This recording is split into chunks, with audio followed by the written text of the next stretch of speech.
Ozamis City, Misamis Occidental, ug sa tanan ng nagtanaw kanato karong pinaagi sa Facebook page ug YouTube channel sa UNC. Kumusta? May adlaw. Dazil humotikson, kinyang Ozamis Today, pizza 2 ng bulan sa Hunyo 2025.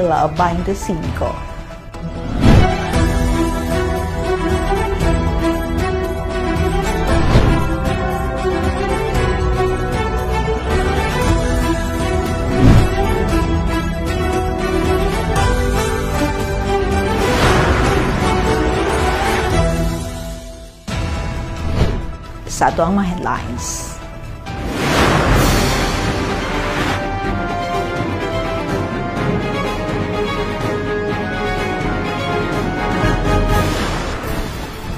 Misamis Occidental ikatulo sa pinakataas nga basic literacy sa Northern Mindanao base sa report sa PSA. Ozamis City dakog kontribusyon niini nga kalampusan.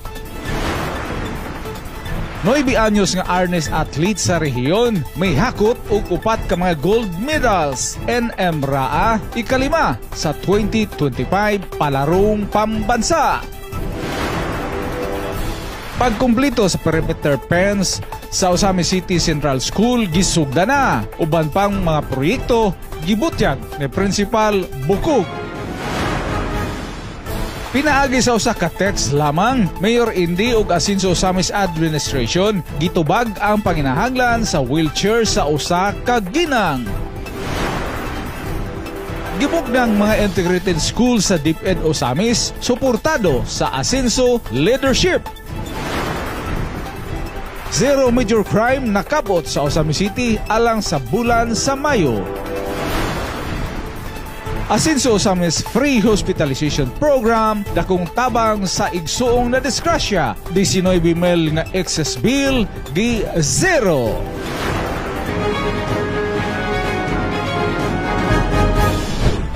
Ania ang detalye sa Ozamis Today. Misamis Occidental ikatulo sa pinakataas nga basic literacy sa Northern Mindanao base sa report sa PSA. Ozamis City dakong kontribusyon niini nga kalampusan. Ang good news ng report.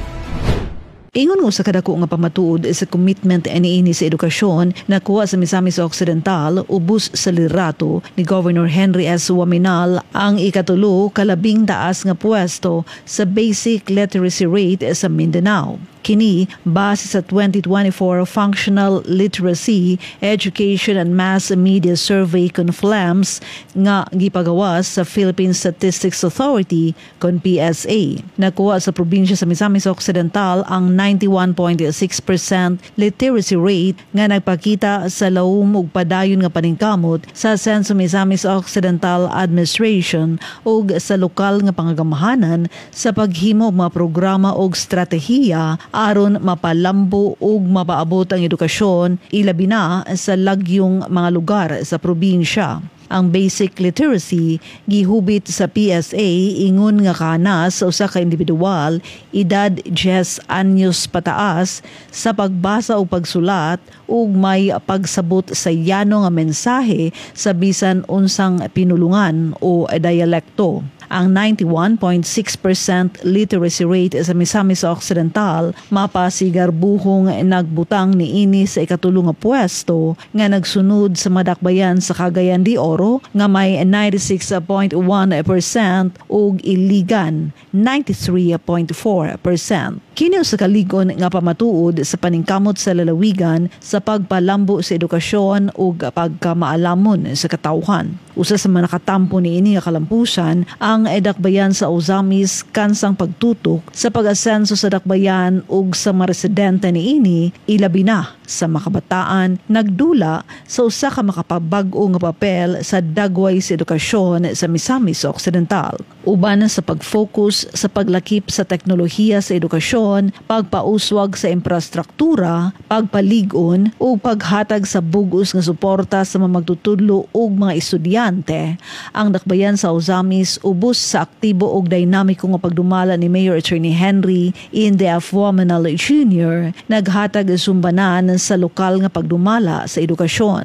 Ang kalampusan sa Misamis Occidental dili lamang bunga sa probinsyal nga may inisyatibo Apan, usaw sab karefleksyon sa determinado nga pagserbisyo sa mga local leaders. Ilabi na sa dakbayan sa Ozamis. Ubos sa innovative leadership ni Mayor Indy, ang dakbayan nakapasiugda og daghang mga programa nga nagtumong sa pagpaligon sa kalidad sa edukasyon. Usa ni ini mao paghatag og libreng educational tablets sa mga grade 11 ug 12 students nga gisugdan kaniadto sa termino ni former Ozamis City Mayor ug karon Congressman Ando Waminal ug gipadayon ni Mayor Indy. Gikan ni atong tuig 2021 hangtod karon kapina sa 10,000 ka mga tablets ang na-distribute nga nagpasiugda sa digital literacy ug kahimtang sa online learning sa syudad. Ang mga tablets gihimo nga permanenteng regalo nga sa mga estudyante aron magamit pa nila sa kolehiyo ug sa ilang panginabuhi. Gawas pa niini, gilusad usab ang Sensa Ozamis Project TV, usa ka makabag-ong alakang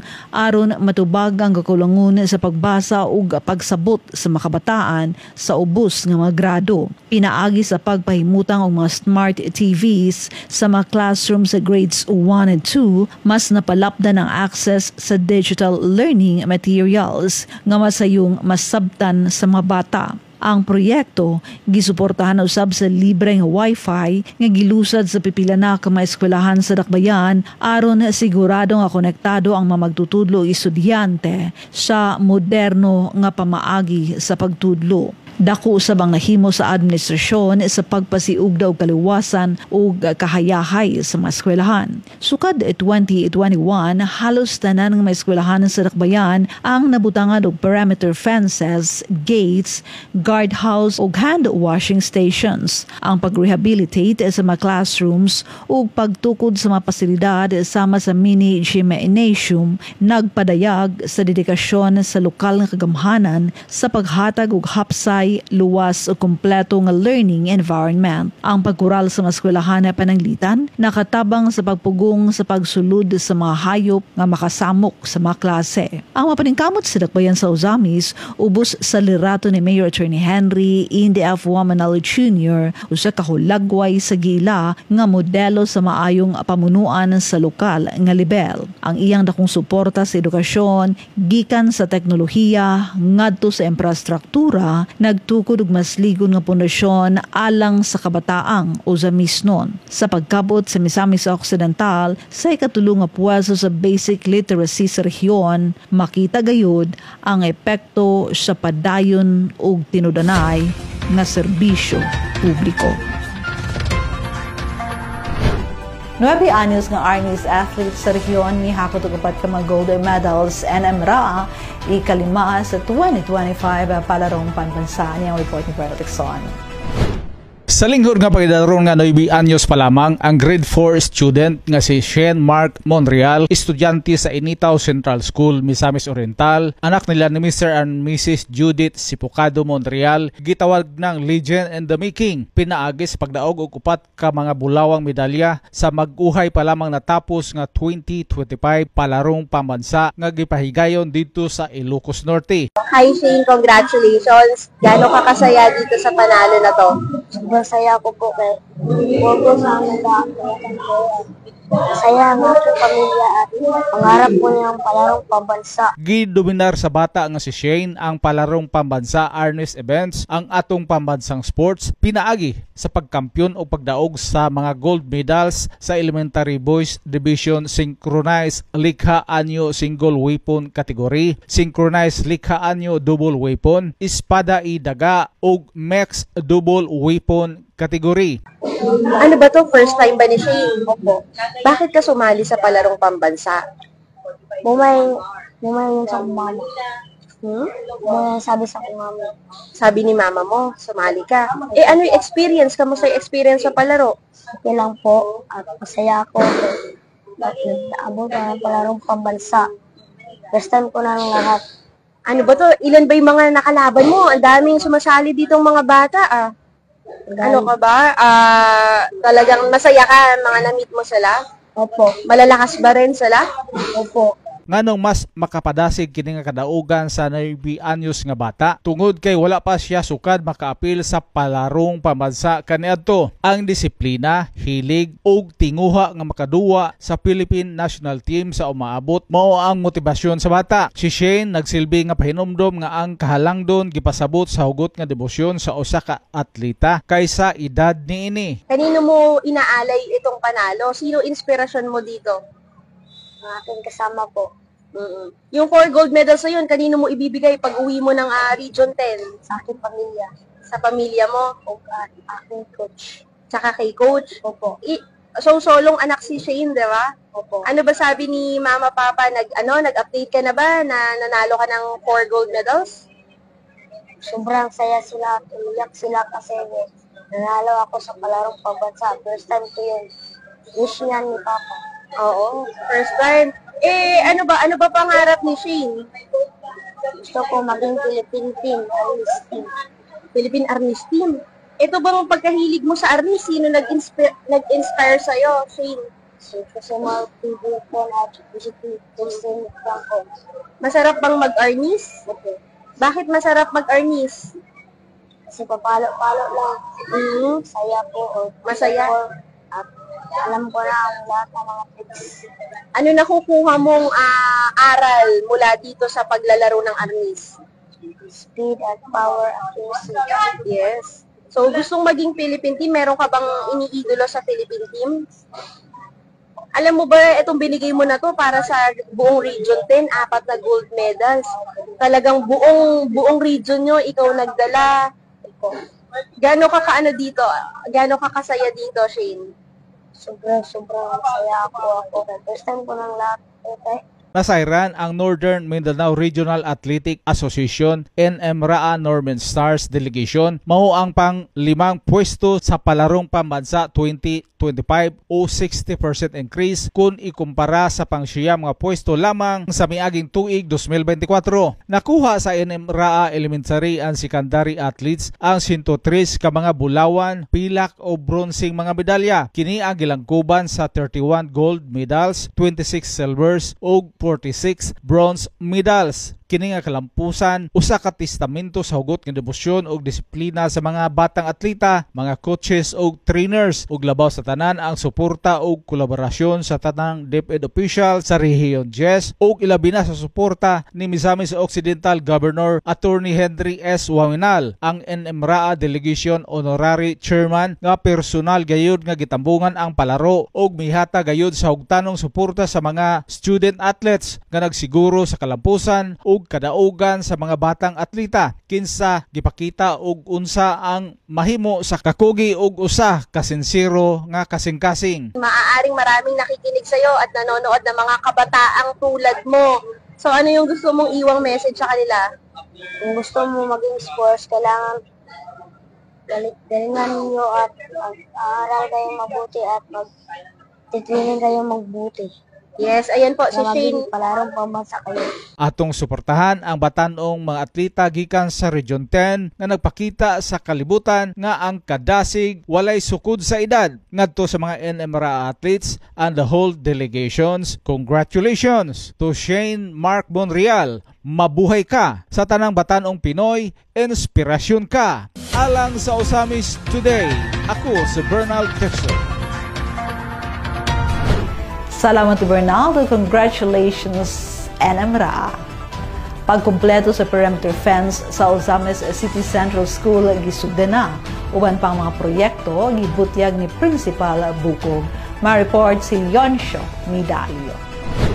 Kasamtangang gisugdan na ang construction sa Phase 2 alang sa completion of perimeter fence sa Ozames City Central School sa Barangay Tinago nga ligong na punduhan pinaagi sa Special Educational Fund concept alang sa calendar year 2025 nga nagkantidad og 5,485,404 pesos nga gisugdan sa termino ni Canis City Mayor ug karon Sikan District Congressman Ando Waminal nga naglangkob sa guardhouse ug handwashing Administration. Ug hugot nga napadayon pinagi ni Mayor Attorney Henry Inde Waminal Jr. ang completion sa maong perimeter fence isip kabahin sa iyang mga infra project alang sa tuig 2025. Sa interview kang Usami City Central School Principal Eugene Bukog adtong Lunes, Hunyo 2, iyang gisugyot ang dakong kalambuan og mga proyekto nga gibubo sa asenso Usami sa administration sa pagpanguna ni Mayor Attorney Henry Inde Waminal Jr. ngadto sa maong tulunghaan diin mao kini ang perimeter fence nga matud pa niya kiniisip kabahin sa pagpangandam alang sa opening of classes.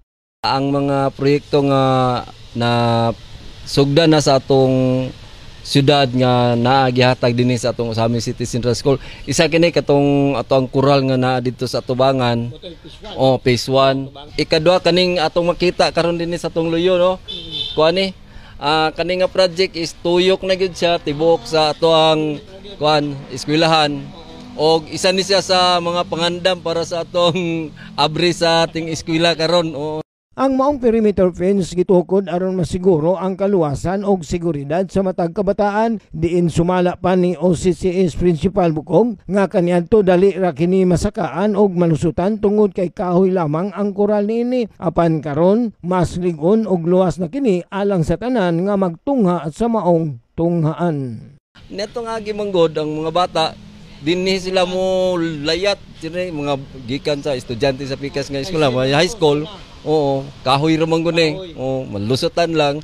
Diri sila mga mangambak daghan kayo nya mga bata na dili safety ang atong eskwelahan. Karon na nindot na kayo, no. Gawas niini gibutyag usab ni OCCS Principal Bukog ang uban pang mga proyekto nga gitagana sa asenso administration alang sa ilang tungaan. Lakip na ang reconstruction sa ilang school gymnasium nga himuong air condition isip pagpangandam sa umaabot nga 1 asenso Misamis Occidental Provincial Athletic Meet ning tuiga karong bulan sa Nobyembre. Din ang dakbayan sa Usamis ang mahimong sentro sa maong kalihukan. Ito ang gymnasium ila kaning gikwano final nga phase na sa atong gymnasium himuon kaning air condition. Aircon kana nga kuan kay para pud kini sa preparation sa ato ang umaabot nga kuan one Miss Ok nga kuan dula sa sports kay dinhiman sa Usamis i-held ang ato ang kuan palaro sa one Miss Ok. Dugang pangsaysay niya lakip usab sa mga giandam nga plano alang sa pagpalambo sa ilang tunghaan mao ang preparasyon sa soccer, football og futsal field, pagtukod og espesipikong lugar para sa volleyball og tennis. Pag-ayo sa Kopstia kun City of Usamis Public School Teachers and Employees Association nga naglakip sa CR og shower room nini. Mapasigar mong ipadayang niya nga ang maong mga improvements sa ilang tungaan usa sa mga pamaagi aron makadani sa mga kabataan nga mo eskwela kay tungod aduna kini mga pasilidad o natad nga makapadasig sa mga bata nga hilig og sport. TR dito sa atong Kopstia ilan ang repiron. So posible karong tuiga kay November naa naman ang atong one Miss Ok nga sana siya sa makapaagni pod sa mga bata nga mga eskwela kay na may daghan nga ilahang activity. Sa mga proyekto nga napahimuslan na o mapahimuslan pa sa Usami City Central School, dakong pasalamat ang ipaabot ni OCCS Principal Eugene Bukog ngadto kang Governor Henry S. Waminal, Second District Representative Congressman Ando Waminal ug ingon man ni Mayor Attorney Henry Inde Waminal Jr. nga matud pa niya kung dili tungod kanila dili kini makabot ang maong proyekto nga maghatag og safety og seguridad sa mga kabataan sa maong tulungan. Dako kayo kong pasalamat no, labi na sa atuang Gobernador Henry Waminal Sr., sa atuang Congressman Ando Waminal o sa atuang City Mayor Henry Waminal Jr. nga kung dili tungod kanila dili nato ni makabot nga safety sa atong mga kabataan. Alang sa Usamis Today, ako si Yuncio Medalyo.